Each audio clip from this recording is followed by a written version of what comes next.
Hey, annyeonghaseyo, ici Kajakore pour une nouvelle vidéo. Aujourd'hui, on va parler de comment appeler ses amis coréens, plus jeunes ou plus âgés. Parce que oui, il y a des règles et un vocabulaire spécial pour ne pas paraître impoli, et on va voir si toutes ces règles s'appliquent aux étrangers et dans quelle mesure. Est-ce qu'on peut utiliser ces mots envers les Coréens et est-ce que les Coréens vont les utiliser pour nous? Alors, on va voir toutes les situations. Tu sais qu'en Corée, je le répète souvent, mais l'âge a un rôle très important dans les relations entre les personnes. On ne traite pas quelqu'un de plus âgé de la même manière que quelqu'un de plus jeune ou du même âge. Pour commencer cette vidéo, on va apprendre 4 mots relatifs à la famille. Et tu vas voir pourquoi ça nous sera utile plus tard. Si tu es une fille, tu appelles ta grande sœur 언니. 언니. Et tu appelles ton grand frère oppa. Oppa. Et si tu es un garçon, tu appelles ta grande sœur 누나. 누나. Et tu appelles ton grand frère 형. 형.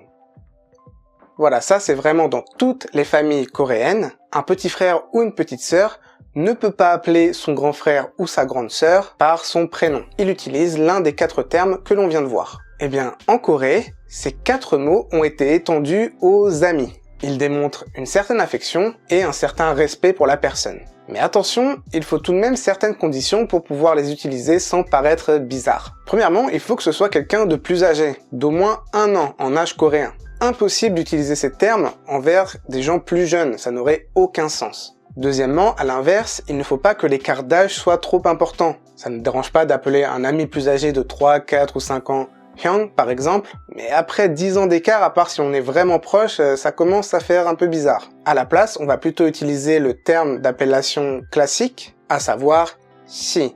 Par exemple, Jimin si, Jisoo si.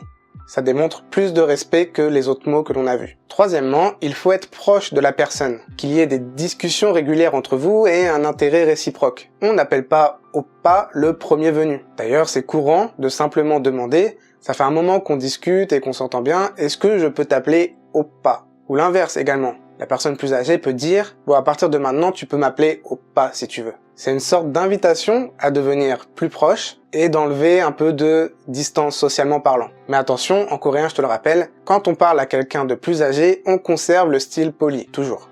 Alors, quelques petites informations diverses sur ces termes. Déjà, 누나, un homme qui appelle une femme plus âgée 누나. Attention.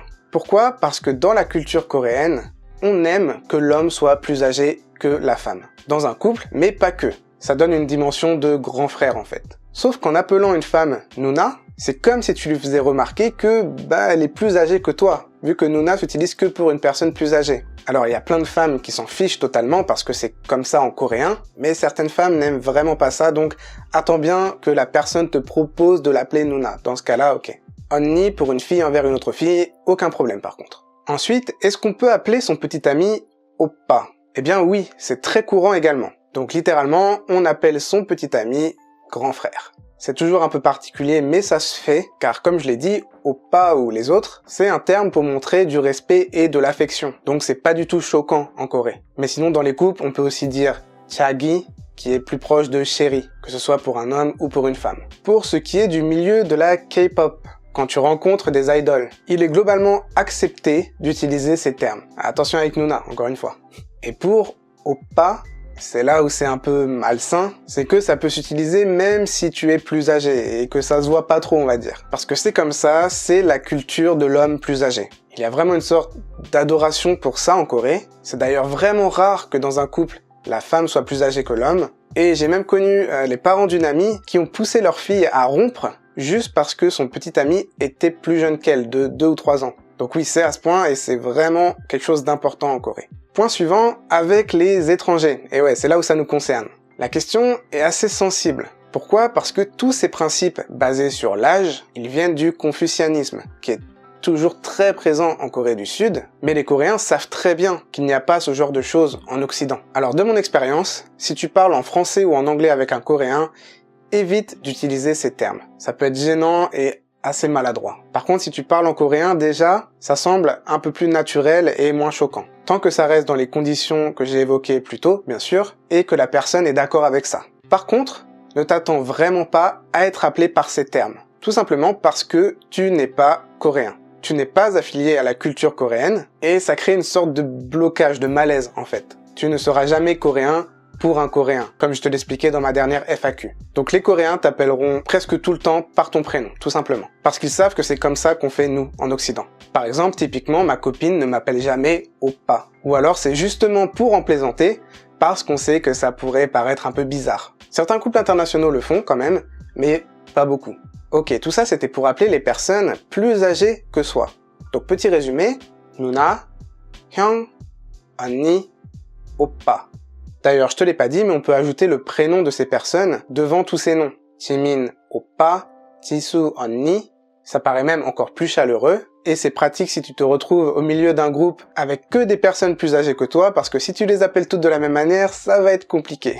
Maintenant, comment on appelle ses amis plus jeunes que soi ou du même âge? Je parle bien des amis, encore une fois, et pas des inconnus. Alors, pour les amis plus jeunes que soi, au niveau de la famille, un petit frère ou une petite sœur se dit 동생. 동생.